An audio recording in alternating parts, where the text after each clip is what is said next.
கர்த்தருடைய பரிசுத்த நாமத்திற்கு மகிமை உண்டாவதாக. இந்த நாளிலும் கூட நாம் யோசுவா 1ஆம் அதிகாரத்தை தியானிக்க போகிறோம். அன்புள்ள தேவனே, இந்த நேரத்திற்காக உம்மை ஸ்தோத்திரிக்கிறோம், உம்மை துதிக்கிறோம். உம்முடைய வார்த்தையில் உள்ள ஆழங்களை, சத்தியத்தை நாங்கள் அறிந்து கொள்ளும்படியாய் பரிசுத்த ஆவியானவர் எங்களுக்கு அனுகிரகம் பண்ணும்படிக்கு ஜெபிக்கிறோம். இயேசு கிறிஸ்துவின் நாமத்தில் ஜெபிக்கிறோம் நல்ல பிதாவே, ஆமென். 1ஆம் வசனம். கர்த்தருடைய தாசனாகிய மோசே மரித்த பின்பு கர்த்தர் மோசேயின் ஊழியக்காரனான நூனின் குமாரன் யோசுவாவை நோக்கி, தேவன் மோசேயை கொண்டு இஸ்ரவேல் ஜனங்களை எகிப்திலிருந்து விடுதலையாக்கவும் வனாந்திரத்திலே வழி நடத்தவும் தேவன் அவருடைய தாசனாகிய ஊழியக்காரராகிய மோசேயை பயன்படுத்தினார். அப்போ அவர் மரித்ததுக்கு அப்புறம் கர்த்தர் யோசுவாவை தெரிந்தெடுக்கிறார். இஸ்ரவேல் ஜனங்களை கானானுக்குள் நடத்தும்படியாக, அவர் வாக்குத்தத்தம் பண்ண கானான் தேசத்தை சுதந்திரிக்கும்படியாக. அப்போ இங்கே எழுதப்பட்டிருக்கிற ஒரு காரியம் என்னன்னா, கர்த்தர் மோசேயின் ஊழியக்காரனான நூனின் குமாரன் யோசுவா. அப்போ தேவன் 40 வருடங்களாய் யோசுவா மோசே கூடவே இருந்தார். அப்போ இந்த காலம் எப்படிப்பட்ட காலமாக இருந்தது அப்படின்னா, யோசுவாவுக்கு ஒரு பயிற்சி அளிக்கக்கூடிய ஒரு காரியம், கற்றுக்கொள்ளக்கூடிய ஒரு காலமாக இருந்தது. தேவன் யோசுவாவை அந்த 40 வருடங்களும் மோசேயுடனே கூட இருந்து மோசேயை கொண்டு எப்படியாக இஸ்ரவேல் ஜனங்களை வழி நடத்தினார், எப்படியாக ஒவ்வொரு காரியங்களுக்கும் அந்த ஒரு காரியம் மட்டும் மோசே தேவன் கற்பாரையிடம் பேச சொல்வார், அவங்களுக்கு குடிக்க தண்ணீர் வர வைப்பதற்காக. ஆனால் மோசே இஸ்ரவேல் ஜனங்கள் மேல் இருந்த அந்த கோபத்தின் நிமித்தம் அவர் அந்த கற்பாரையை அடித்திருவார். அப்போ அந்த ஒன்றை தவிர மற்ற எல்லா காரியங்களிலேயும் தேவனுடைய தாசனாகிய மோசே ஒவ்வொரு காரியத்திலும் தேவனுடைய ஆலோசனையை கேட்டு அவருடைய ஜனங்களாகிய இஸ்ரவேல் ஜனங்களை வழி நடத்தினதை நாம் வேதத்திலே நாம் பார்க்கலாம். அப்போ யோசுவா மோசேயுடனே கூட இருந்து அதையெல்லாம் கவனித்து பார்த்து கொண்டிருந்த ஒரு மனிதன், கூடவே இருந்து மோசேக்கு ஒரு உதவி செய்கிற ஒரு மனிதனாக, ஊழியம் செய்கிற ஒரு மனிதனாக யோசுவா இருந்தார். இப்போ அந்த காலம் முடிந்து தேவன் என்ன பண்றாரு, யோசுவாவை தெரிந்து கொள்றார். ஒரு தலைமைத்துவ நிலைமையில் அவரை வைக்கிறார். என் தாசனாகிய மோசே மரித்து போனான், இப்பொழுது நீயும் இந்த ஜனங்கள் எல்லாரும் எழுந்து இந்த யோர்தானை கடந்து இஸ்ரவேல் புத்திரருக்கு நான் கொடுக்கும் தேசத்துக்கு போங்கள். அப்போ கர்த்தர் யோசுவாவிடம் என்ன செய்ய வேண்டும், அடுத்ததாக இப்போ மோசே மரித்து போனார், அடுத்ததாக என்ன பண்ணணும் அப்படிங்கிற காரியத்தை யோசுவாவுக்கு அறிவிக்கிறார். என்ன சொல்றாருன்னா, எல்லாரும் இப்போ யோசுவாவும் அந்த இஸ்ரவேல் ஜனங்கள் எல்லாரும் நீங்க எழுந்து என்ன பண்ணுங்க, யோர்தானை கடந்து. அப்போ இங்க எந்த ஒரு இடத்துலையுமே யோசுவா எப்படி நாங்கள் யோர்தானை கடப்போம் அப்படின்னு அவர் கேட்கல. கொஞ்சம் நம்ம யோசிச்சு பார்த்தோம்னா, ஏன் அவர் கேட்கல அப்படின்னா, கர்த்தர் அவருடைய ஜனங்களை தம்முடைய ஊழியக்காரனாகிய மோசேயை கொண்டு வழி நடத்தின போது அவங்க செங்கடலை கடக்க வேண்டிய ஒரு சூழ்நிலை ஏற்பட்டது. அப்போ யோசுவாவும் கூட தான் இருந்தார். அப்போ அவர் அறிந்திருந்தார், செங்கடலை கடக்க பண்ணின தேவன், அதே தேவன் என்ன பண்ணுவார், யோர்தானையும் கடக்க செய்வார். அதனால அவர் மறுபடியும் அவர் கேள்வி கேட்கல, எப்படி நாங்கள் யோர்தானை கடந்து போகிறோம். இன்னொன்று ஒரு யோசுவாவுக்குள் இருந்த ஒரு விசேஷத்தை நாம் பார்க்கலாம். என்னன்னா, அவர் ஆண்டவரே எனக்குள் இப்படி ஒரு குறை இருக்கிறது, அதனால என்னால் இதை செய்ய முடியாது அப்படின்ட்டு ஏதோ ஒரு தன்னுடைய குறைவை அவர் தேவனிடம் அறிக்கையிடவில்லை. தேவன் தன்னுடைய திட்டத்தை அறிவித்த பொழுது ஒரு வேலையை யோசுவாவின் கையிலே கொடுத்த போது அவர் எந்த ஒரு நான் செய்ய மாட்டேன், செய்ய முடியாது அப்படின்னு சொல்லாமல் அவர் கர்த்தர் சொல்லுகிற காரியத்தை அவர் செய்கிற ஒரு மனிதனாக இருந்தார். இப்போ நம்ம வாழ்க்கையிலேயும் இப்போ அநேகர் வேதத்தில் நம்ம பார்க்க முடியும். மோசே, கிதியோன், இவங்கெல்லாம் கர்த்தரிடத்தில் அவங்க தேவன் தம்முடைய திட்டத்தை அறிவித்த பொழுது அவங்க நம்ம மோசே சொன்னார், நான் திக்குவாய் அப்படின்னு சொன்னார். அப்போ ஆண்டவர் அதற்கேற்ற பதிலையும் கொடுக்கிறார். இன்னும் கிதியோன் பார்த்தோம் அப்படின்னா அவர் என்ன சொல்றாரு, நான் என்னுடைய கோத்திரத்தில் என்னுடைய கோத்திரம் ரொம்ப சிறுமையானது, இன்னும் நாங்கள் தோல்வி அடைஞ்ச ஒரு நிலைமையில இருக்கிறோம்.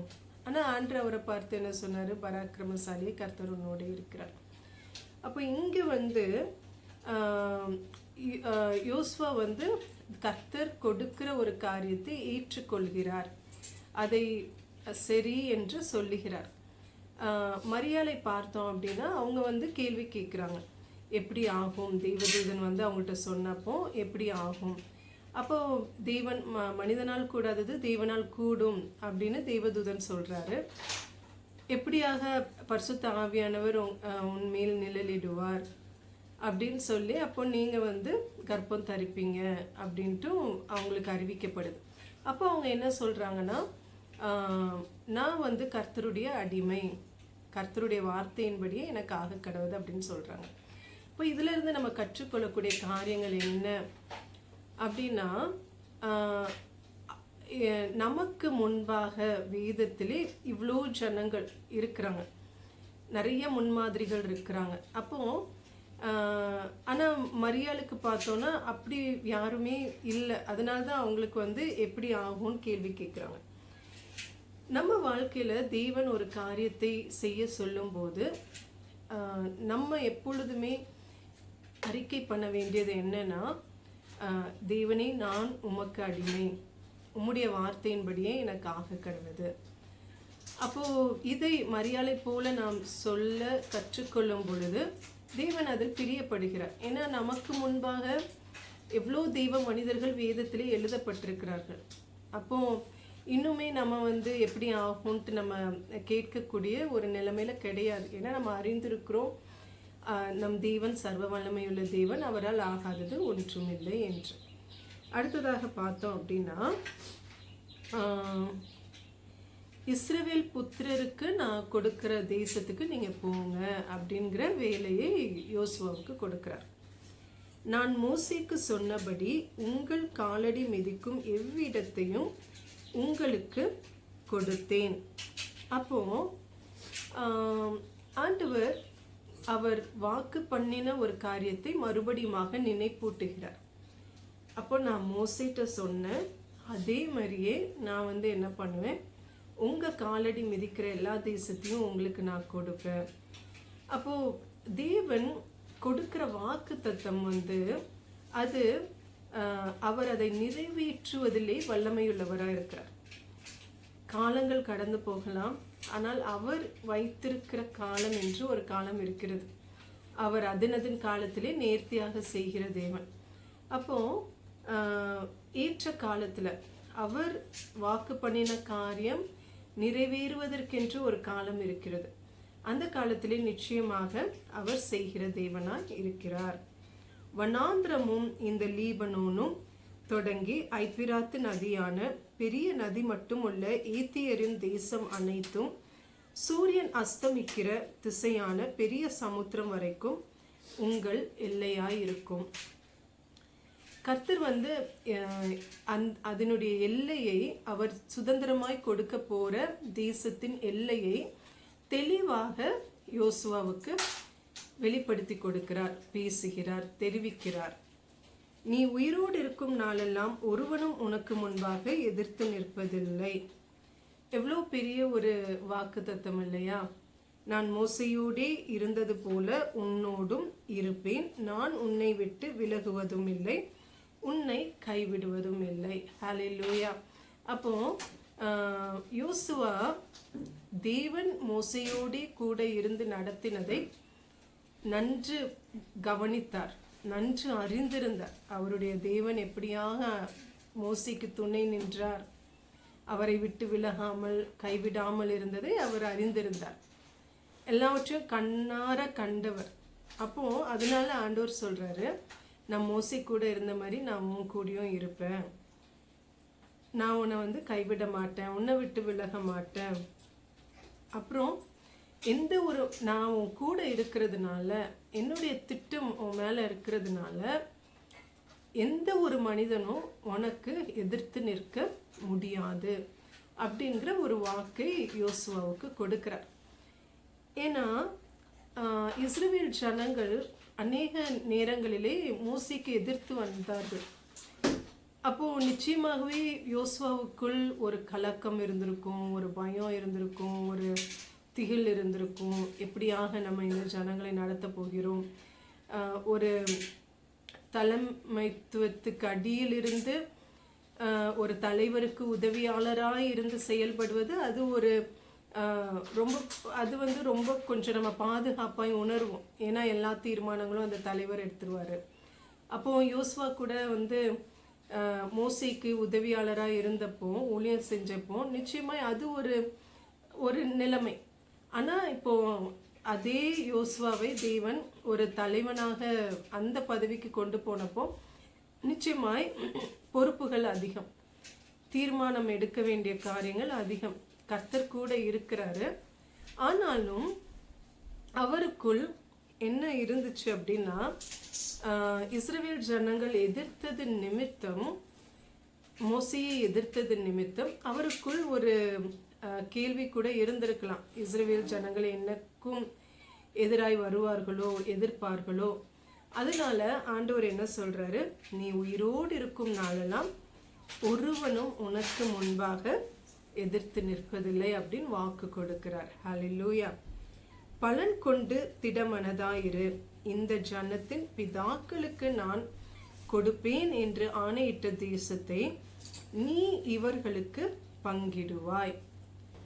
கர்த்தர் அப்போ யோசுவாட்ட என்ன புத்திமதி கொடுக்கிறார் அப்படின்னா, பலன் கொண்டு திடமனதாயிரு. இப்போது கர்த்தர் நம்மிடம் ஒரு பொறுப்பை ஒப்படைக்கும் பொழுது, ஒரு வேலையை சொல்லும் பொழுது, அவருடைய அழைப்பு நம்மளுடைய வாழ்க்கையில் இருக்கும் பொழுது,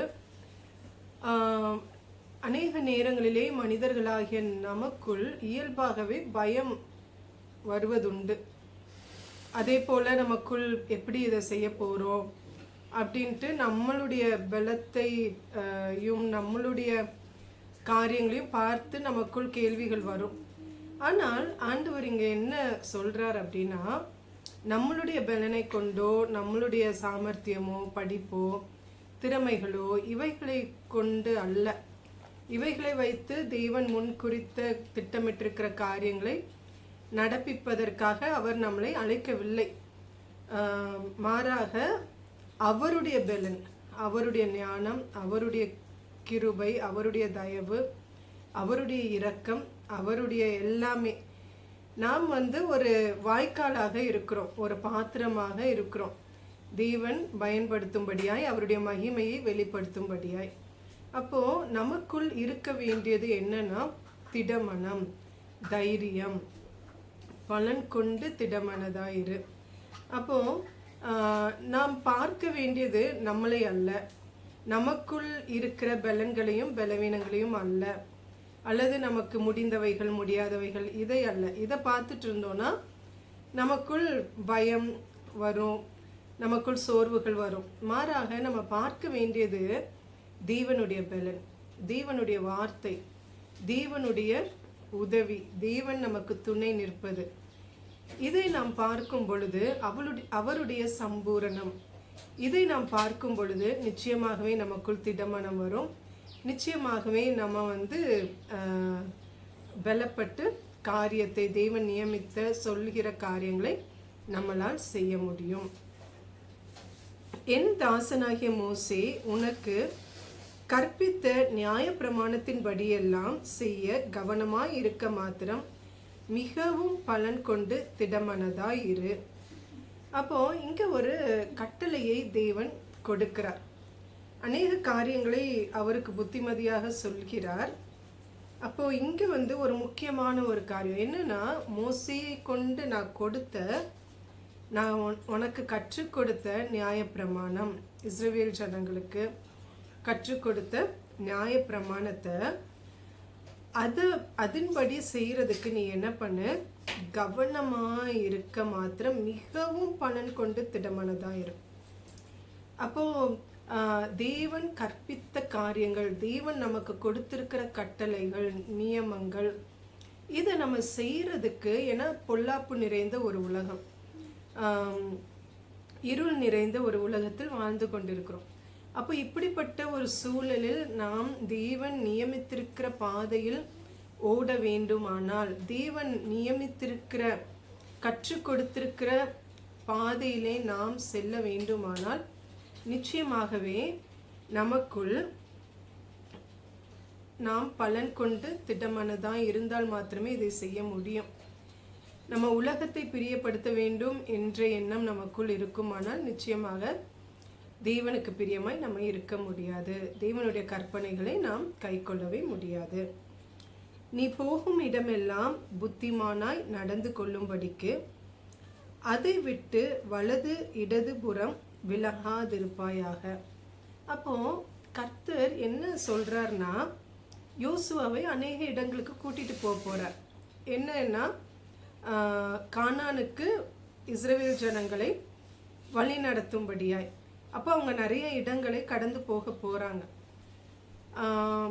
அப்போ ஆண்டவர் சொல்றாரு, நீ எந்தெந்த இடத்துக்கு போறியோ அந்த இடங்கள்ல நீ புத்திமானாய் நடந்து கொள்ளணும்னா நீ என்னுடைய கற்பனைகளை கை கொள்ள வேண்டும். அப்புறம் அதை விட்டு வலது இடதுபுறம் விலகாதிருப்பாயாக. கொஞ்சம் கூட நம்ம கர்த்தர் காட்டுகிற பாதையிலிருந்து வழி விலகாமல் நடக்க வேண்டும் என்று தேவன் விரும்புகிறார்.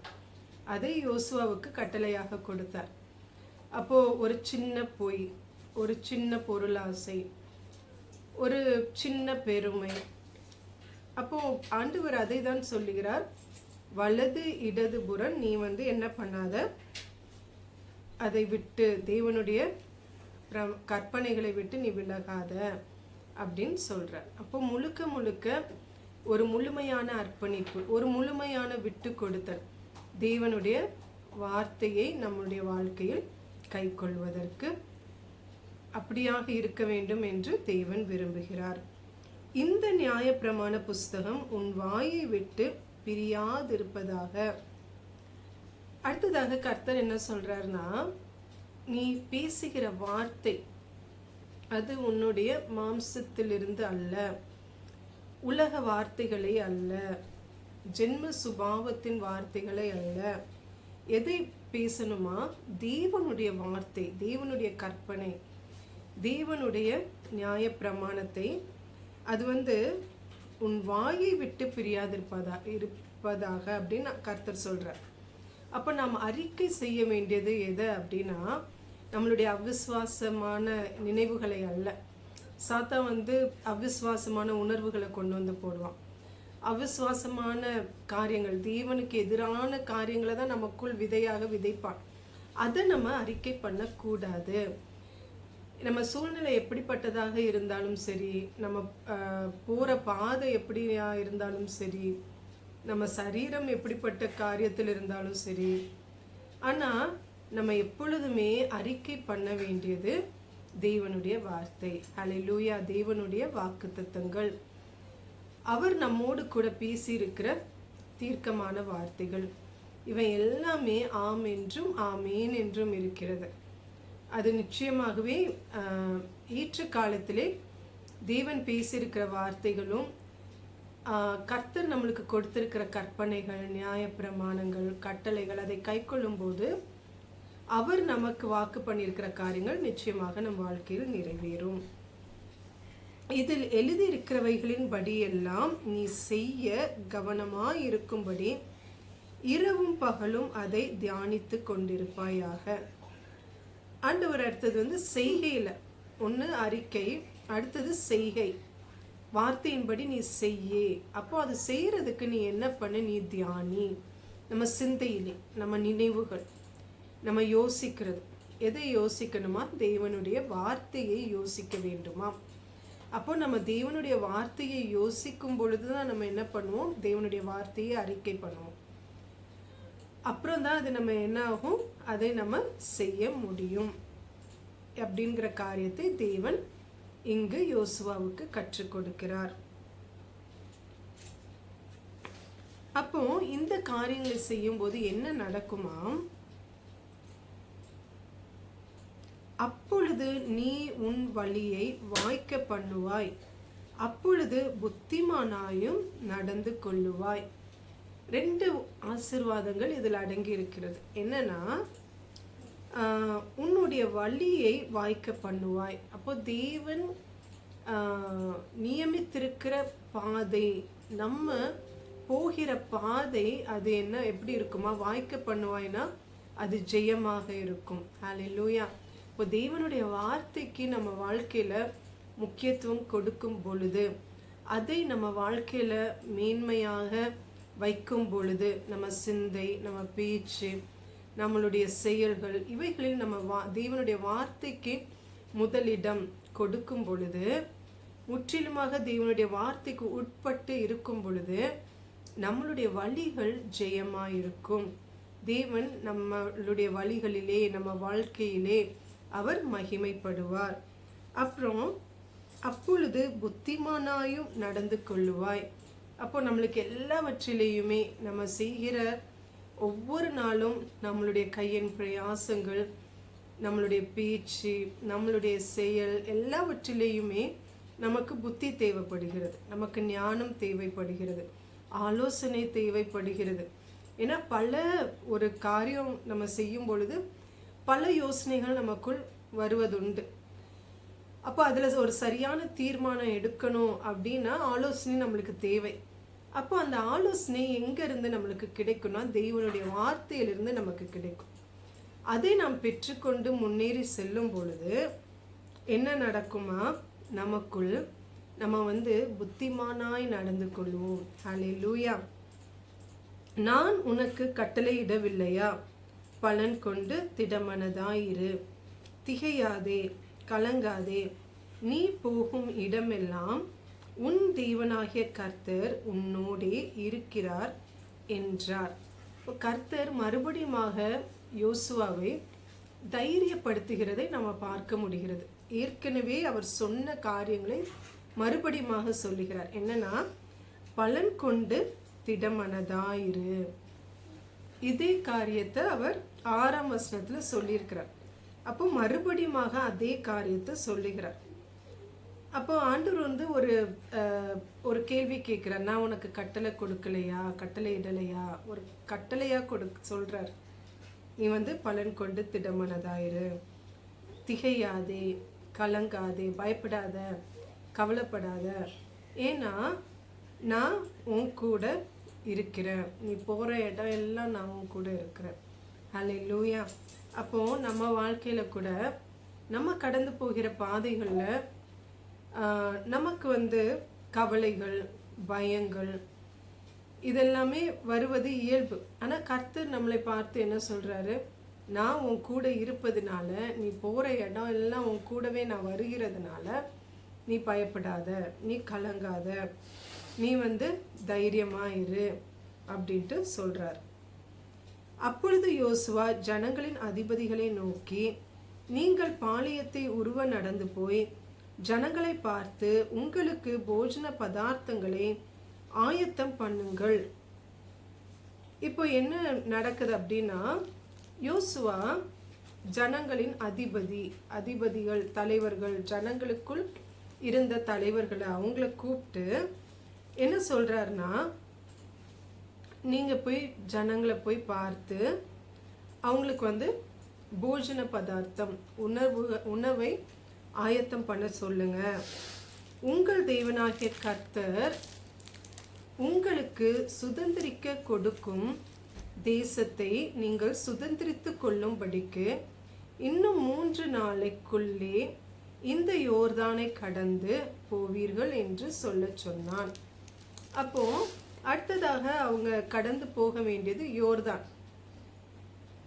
அப்போ ஜனங்கள்கிட்ட ஆயத்தம் பண்ண சொல்றார். 3 நாளுக்குள்ள நம்ம யோர்தானை கடந்து போவோம், தேவன் நமக்கு சுதந்திரமாய் கொடுக்கிற தேசத்தை நம்ம சுதந்திரிப்பதுக்கு, அதனால நீங்க போஜனத்தை ஆயத்தம் பண்ணுங்க அப்படின்னு ஜனங்களுக்கு போய் அவங்களுடைய அதிபதிகளை சொல்ல சொல்றாரு. பின்பு யோசுவா ரூபனியரையும் காத்தியரையும் மனாசேயின் பாதி கோத்திரத்தாரையும் நோக்கி, கர்த்தருடைய தாசனாகிய மோசே உங்களுக்கு கற்பித்த வார்த்தையை நினைத்து கொள்ளுங்கள். உங்கள் தேவனாகிய கர்த்தர் உங்களை இளைப்பார பண்ணி இந்த தேசத்தை உங்களுக்கு கொடுத்தாரே. இப்போ ரூபனியர், காத்தியர், மனாசே கோத்திரத்துல பாதி கோத்திரம், இவங்க எல்லாருமே அவங்களுக்கு சுதந்திரமா இடம் கிடைச்சிருச்சு. அப்போ அவங்கள பார்த்து என்ன சொல்றாருன்னா, கர்த்தருடைய தாசனாகிய மோசே உங்களுக்கு கற்பித்த வார்த்தையை நீங்க என்ன பண்ணுங்க, நினைத்து பாருங்க. உங்களுக்கு கர்த்தர் இளைப்பாறுதல் கொடுத்துட்டாரு, நீங்க சுதந்திரிக்க வேண்டிய இடத்தை சுதந்திரிச்சிட்டீங்க. உங்கள் பெண் ஜாதிகளும் பிள்ளைகளும் மிருக ஜீவன்களும் மோசே உங்களுக்கு யோர்தானுக்கு இப்புறத்திலே கொடுத்த தேசத்தில் இருக்கட்டும். உங்களில் உள்ள யுத்த வீரர் யாவரும் உங்கள் சகோதரருக்கு முன்பாக அணி அணியாய் கடந்து போய், அப்போ இவங்க சுதந்திரிக்க வேண்டியதை சுதந்திரிச்சிட்டாங்க. இப்போ மற்றவர்கள் சுதந்திரிக்க வேண்டியது இருக்கு. இப்போ இவங்களுடைய சுதந்திரம்லாம் யோர்தானுக்கு இந்த பக்கம். அப்போ அவர் என்ன சொல்றாரு, உங்க பெண் ஜாதி, உங்களுடைய மனைவி, அப்புறம் உங்க பிள்ளைகள், மிருக ஜீவன்கள், அவங்கெல்லாம் இங்கே இருக்கட்டும். யுத்த வீரர்கள் என்ன பண்ணுங்க, நீங்க உங்க சகோதரர், அப்போ மற்றவர்கள், மற்ற கோத்திரத்தார் சுதந்திரிக்க வேண்டியது இருக்கு இல்லையா, அவங்களுக்கு முன்பாக நீங்க என்ன பண்ணுங்க, அணி அணியாய் கடந்து போங்க.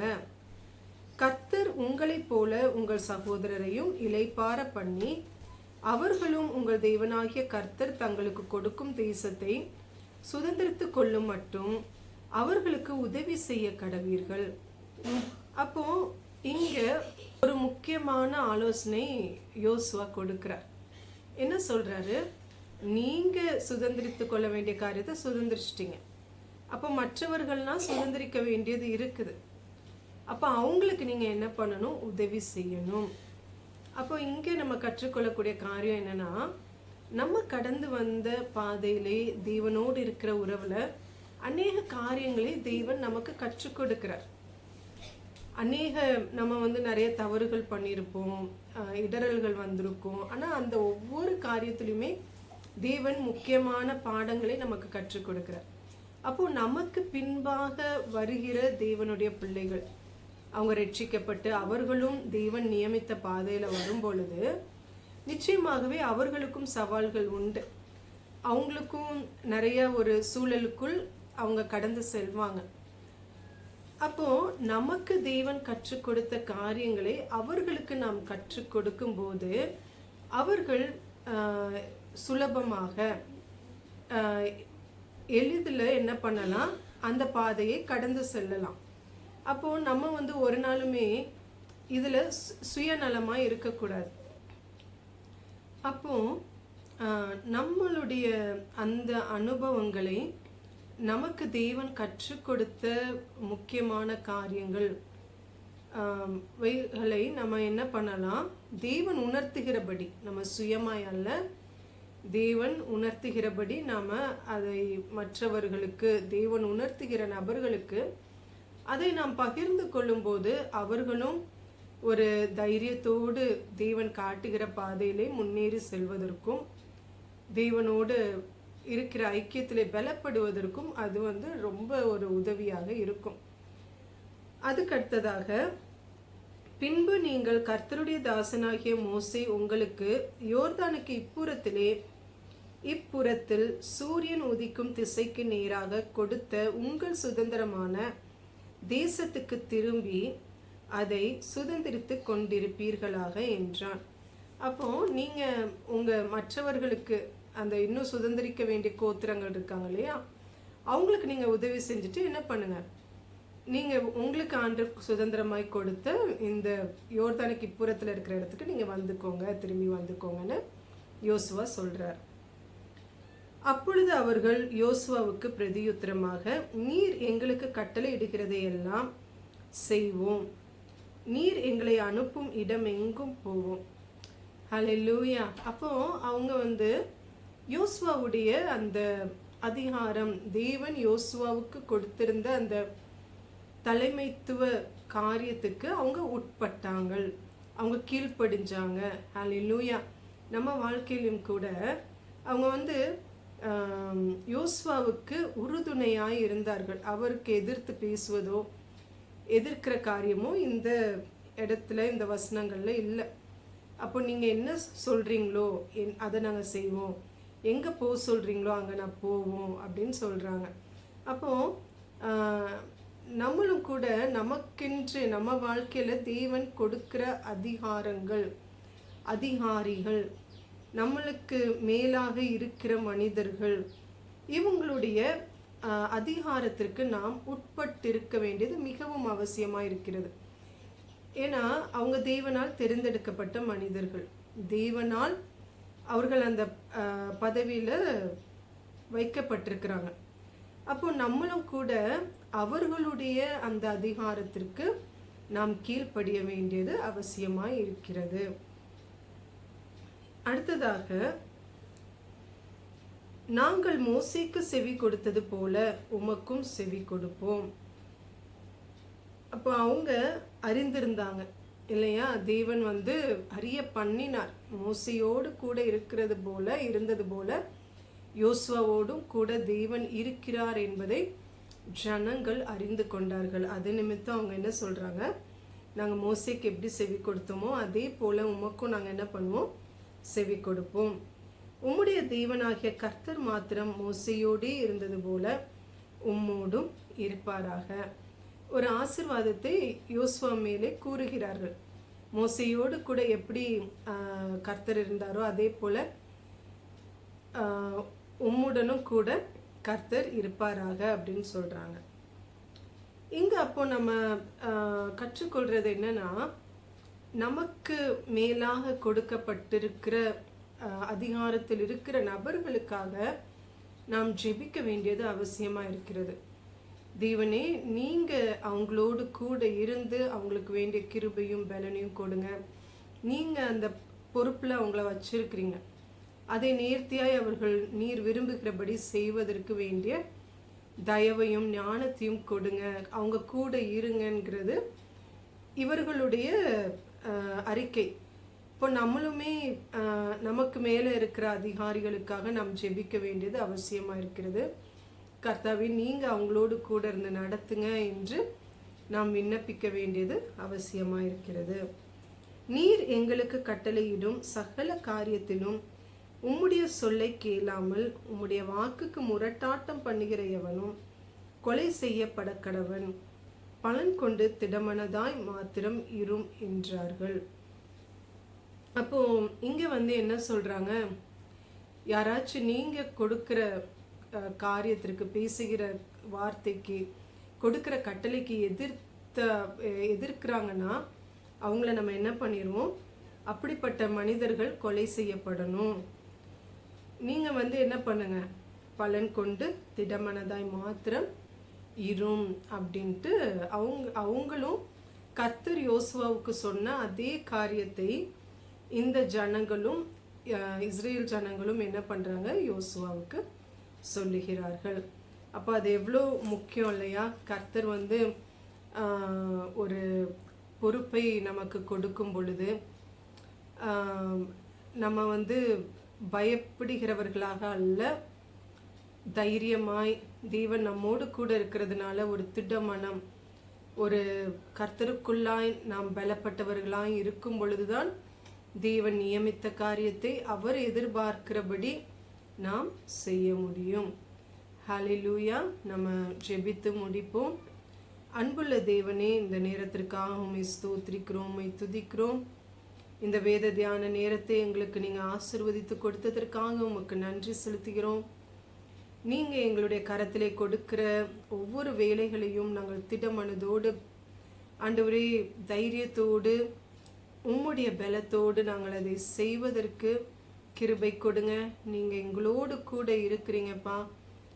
எங்களை கைவிடுவதில்லை, எங்களை விட்டு விலகுவதில்லை. அதற்காக உமக்கு ஸ்தோத்திரம்.